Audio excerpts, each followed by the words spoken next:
The Janshakti news, निर्भीड व निपक्ष बातम्यांचं खुलं व्यासपीठ. द जनशक्ती न्यूज मध्ये आपल्या सर्वांचं स्वागत.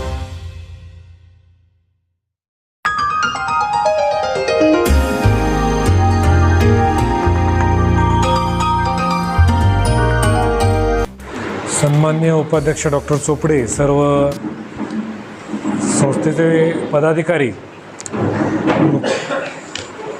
प्राचार्य, सचिव, नुकतेच CDCवर कॉलेजच्या ज्यांची नेमणूक झालेली आहेत ते दोन्ही आपले ग्रामस्थ दत्ता आणि शरद, आपण सर्व पत्रकार आणि आपल्या संस्थेतले सर्व प्राध्यापक.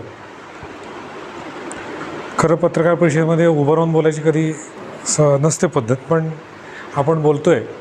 2-3 गोष्टी मला महत्त्वाच्या वाटतात. एकतर दत्ताने आणि शरदने जे काही विषय LMCत मांडायचे आहेत ते इथं मांडून मोकळे केले. पण चांगलं आहे त्या अर्थाने की कदाचित तुमचीही कदाचित हीच खतखत असेल किंवा पुढचे प्रश्न तुमचे कदाचित हेही असतील, तर त्याच्याही उत्तरं कदाचित आम्हाला सगळ्यांना द्यावे लागतील. पहिला महत्त्वाचा विषय होता की अशा भिंती झाल्यात का किंवा बाहेरचं काही जगच बघायला मिळणार नाही. तर त्या लोकांसाठी बरीच उत्तरं आहेत, पण ज्या लोकांना दुसरीकडं अशा भिंती असतील त्यांना तरी आणायचा आपण प्रयत्न करू. म्हणून पत्रकारांना आव्हान आहे की अशी ज्या गावामध्ये भिंती असतील की KG to PG एकाच ठिकाणी करायचा कंटाळा आला आहे आणि ते बिलोडीतले नाहीत, त्यांनी बिलोडीत बदलासाठी यायला हरकत नाही. आणि जे बिलोडीतले आहेत त्यांच्यासाठी आपण बऱ्याच गोष्टी आपण बघितल्या की प्रवास आहे, त्याचा खर्च आहे. आमच्याकडं नोकरी मागायला येतात त्यावेळेस पहिलं वाक्य स्वतःचं नाव काय आहे त्याच्या आधी मी गरजू आणि गरीब आहे असं लिहिलेलं असतं. लोकांना असं वाटतं की आपण असं लिहिलं आम्ही गरजू आहोत, आम्ही गरीब आहोत, तर नोकरी लगेच सहानुभूती करून मिळेल. पण आत्ताच्या जगामध्ये कुठल्याच ठिकाणी नोकरी त्याला गरज आहे म्हणून मिळत नाही, पूर्वी मिळत नव्हती. त्या संस्थेला, ज्या संस्था त्या नोकऱ्या देणार आहेत त्यांना ती गरज असावी लागते. आपण एका बाजूला म्हणतो की मी गरीब आहे, पण दुसऱ्या बाजूला मी अशी मुलं बघितलेली आहेत की लाखो रुपये आईवडिलांचे स्पर्धा परीक्षांसाठी, इतर गोष्टींसाठी दुसऱ्या गावांमध्ये जाऊन ट्रेनिंग घेण्यासाठी वापरले जातात. त्याची टक्केवारी सक्सेसची कितीही चांगली अकॅडमी असली, आधी इथं बिलोडीत जरी आपल्या शाळेत जरी झाली किंवा बाहेर कुठेही झाली तरीसुद्धा ती टक्केवारी फार काय उत्साहवर्धक आकडा नाही. म्हणजे मला नाही वाटत की 1-2% पेक्षा जास्त लोक क्वालिफाय होत असतील. लाखो रुपये खर्च करून आपण तेच करणार आहोत पुढं जाऊन. कालच एक आकडा आलेला आहे, IIM आणि IIT भारतामधल्या 25%, आता तो पॉलिटिकल अजेंडा आहे, शेवटची 2 चरणं राहिलीत म्हणून असेल, पण खरा आकडा असेल तर विदारक चित्र आहे की 25% IIT IIMचे जे पूर्वी नंबर लागून नोकऱ्या मिळायच्या तर ते कमी झालेलं आहे.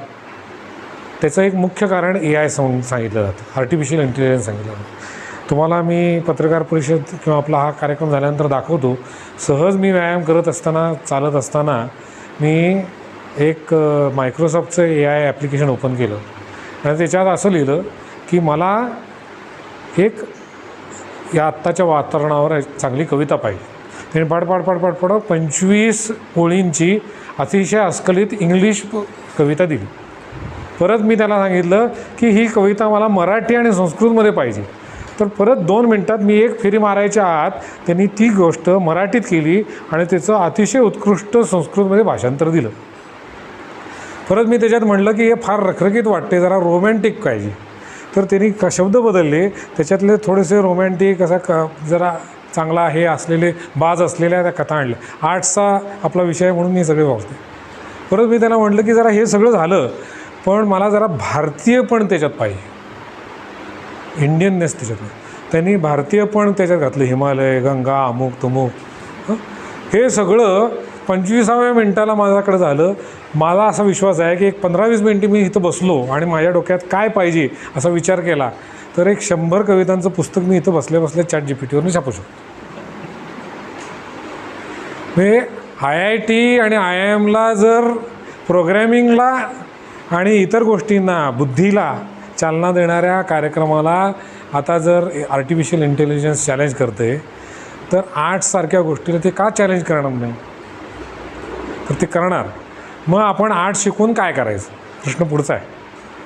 का सरकारी पगारावर आपल्याकडे उपलब्ध असलेल्या शिक्षकांचे पगार भागवावेत म्हणून आपण आर्ट्स चालवायचं का? मग अगदी स्पष्ट बोलतो. तसंही नाही आहे. कारण त्या शिक्षकांनी आत्तापर्यंत तुम्हाला घडवलं आहे, आम्हाला घडवलं आहे, आपल्या मुलांना घडवलं आहे, परिसरात घडवलं आहे. काहीतरी आहे. तर याच्यात काय असायला पाहिजे? मग बदल पाहिजे. तर बदल काय पाहिजे? तर बदलाचं माझं असं मत आहे की आर्ट्स हे सगळ्यात खरं म्हणजे सगळ्यात मुक्त असलेलं शिक्षण मार्ग आहे. तर त्याचा उपयोग आपण तेवढा मुक्तपणे करतो का?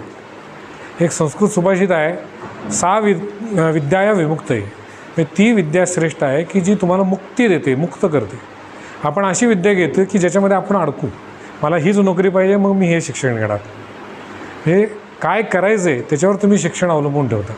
शिक्षणाने तुम्ही काय करायचं हे ठरवत नाही. जरी डॉक्टर मला व्हायचं असलं तरी मला काय करायचं आहे त्याच्यासाठी मी काय शिकतो आहे हे पाहिजे. मला हे मिळालं तर मी इतके पैसे मिळवेन, म्हणजे तुम्ही अडकलं. ह्याच्यात कुठेतरी मोकळेपणा यायला पाहिजे. आणि ते येण्यासाठी एक मुक्त विद्यापीठाची कन्सेप्ट आपण इथं आर्ट्स असेल, सायन्स असेल, पुढं पाठीमागे आपण कॉमर्स करू त्याच्यात आणली पाहिजे. आणि त्याच्यामध्ये आता पक्षी निरीक्षणामध्ये तुम्ही आता एवढं ज्ञान कमवलेलं आहे. तुम्ही सगळे पत्रकार आहात, पत्रकारितेमध्ये एवढं तुम्ही ज्ञान कमवलेलं आहे. तर ह्या सगळ्या गोष्टींचे काही शॉर्ट टर्म कोर्स करू शकतो का? आठवड्यातनं एकदा तासभराच्या आपल्याच परिसरातल्या लोकांनी एकत्र येऊन चर्चा, वादविवाद करू शकतो का? की त्याच्यामुळे त्या विद्यार्थ्यांना एक अनुभवाची मोठी गाठोडी तयार होतील. ते एका बाजूला BA होतील, एका बाजूला BSc होतील, पण दुसऱ्या बाजूला त्यांचं हे ज्ञान समृद्ध होईल. त्यांना गुगलकडे जायच्या अगोदर तुमच्याकडे जावं असं वाटेल. असं काही आपण सगळ्यांनी मिळून जर आपल्या ह्या परिसराचा फायदा करून घेऊन, आता वावरेसारखा मोठा क्रिकेटर येता आहे आपल्याकडे, नॅशनल इंटरनॅशनल कोच म्हणून त्याची नियुक्ती होते. एवढं मोठं ग्राउंड आपल्याकडं आहे. या सगळ्याचा उपयोग करून घेऊन आपण इथल्या विद्यार्थ्यांना आंतरराष्ट्रीय दरांचा घडवू शकतो का? आमच्याकडे पुण्याला एक लक्ष म्हणून फाउंडेशन आहे, ते इथं यायला तयार आहे स्पोर्ट्समध्ये खेळवायला. आता भारतीय शास्त्रीय संगीताचा कोर्स इथं आपल्याकडं चालू झालेला आहे. त्याच्यात 1-2 विद्यार्थी मला वाटते इथले पण आहेत. तर ते कोर्स आता क्रेडिट बेस्ड आहेत. म्हणजे 3-1 वर्षानंतर त्यांना डिग्री लेवलचे क्रेडिट्स मिळणार आहेत. असे काही कोर्सेस आपल्याला करता यायला पाहिजेत. SILC जे सारखे काही मार्गदर्शन केंद्र आहेत, ती केंद्र आम्ही इथं आता आणायचा प्रयत्न करतो आहे की त्याच्यामुळं तुम्हाला अवांतर प्रशिक्षण जे आपल्याला व्यावसायिकता आपण आहोत तिथंच जास्त मूल्यवर्धित शिक्षण मिळेल ह्याच्यासाठी उपयोगी पडेल. प्रत्येक वेळेस इंजिनियर झाला म्हणून त्याला काही फार चांगलं येतं असं नाही, पण त्याच्याबरोबर ते मूल्यवर्धित शिक्षण त्यांनी जर घेतलं तर ते आपल्याला आपल्या आयुष्यात आणखीन यश मिळवण्यासाठी, पैसे मिळवण्यासाठी उपयोगी पडतं. तसे काही व्यावसायिक मार्गदर्शन कोर्स इथे आपण करायचा आत्ता प्रयत्न करतो आहे. पुढच्या वर्षभरात NCC आम्ही इथं आणायचा प्रयत्न करतो आहे. मागच्या वर्षी थोडक्यात चुकामुक झालेली आहे, पण कागदपत्रांची पूर्तता करून आम्ही NCC पण इथं आणायचा प्रयत्न करतो आहे. NCC जर आलं तर डायरेक्ट परीक्षा आपल्याला देता येते. तोंडी परीक्षा जी असते ती पहिली जी लेखी परीक्षा आहे, इथं जर तुम्ही NCC 3 वर्षाचं झालं तर पहिली परीक्षा तुमची बायपास होते आणि डायरेक्ट तुम्ही इंटरव्ह्यूपर्यंत जातात. 4 परीक्षा असतात, तिथली पहिल्या 2 परीक्षा तुमच्या आपोआपच इथनं रद्द होतात आणि डायरेक्ट तिसऱ्या परीक्षेला जातात. ही NCC. आणि मग ते NCC काय फक्त मिलिटरी नाही, पोलीस आहे, मिलिटरी आहे, इतर बऱ्याच सरकारी नोकऱ्यांची कवाडं ते ओपन करतं. तर असे काही उपक्रम पण आपण आता पुढच्या वर्षभरात आणतो आहे. या सगळ्या गोष्टी करत असताना एक मात्र आपण लक्षात घेतलं पाहिजे की आपल्या इथे आणखीन आहे सायन्स लॅब आहे. आपल्या सगळ्यातल्या परिसरातल्या शेतकऱ्यांनी यावं.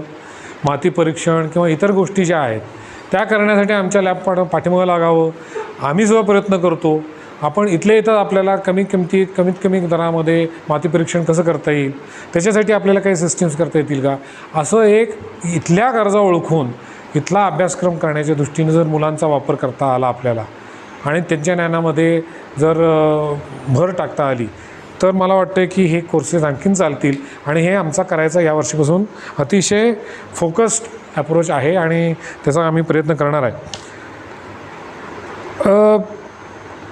तर माझ्याकडे ॲल्युमिनियमची यादी आली. 110 असे प्रॉमिनंट ॲल्युमिनाय आहेत आपल्या इथून बाहेर पडलेले, की जे असिस्टंट प्रोफेसर झालेले आहेत, इंडियन आर्मी जॉईन केलेली लोकं आहेत, PSI आहेत, बऱ्याच मोठ्या मोठ्या हुद्द्यांवर बऱ्याच मोठी व्यवसाय करणारे मुलं हे माझी विद्यार्थी महाविद्यालयाचे पण आहेत. तर आता आम्ही असा प्रयोग करायचा विचार आहे की दर आठवड्याला 2 ते 3 माजी विद्यार्थी इथे येतील, बाहेरचे असतील, परिसरातले असतील, आणि ते इथल्या विद्यार्थ्यांशी आणखीन कोणी येतील त्यांच्याशी हितगुज करतील आणि त्यांचा एखादा वार फिक्स करू, म्हणजे आपोआपच त्याला वळण लागेल.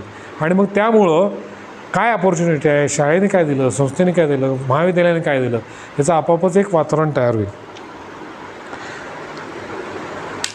आपल्याला पत्रकारांना विशेषतः मी विनंती करतो की महाविद्यालयामध्ये शिक्षण घेण्यासाठी, बाबासाहेब चितळे महाविद्यालयामध्ये जे आपले प्लस पॉईंट्स आहेत ते आपण सर्व लोकांपर्यंत पोचवावेत, पालकांपर्यंत पोचवावेत, विद्यार्थ्यांपर्यंत पोचवावेत.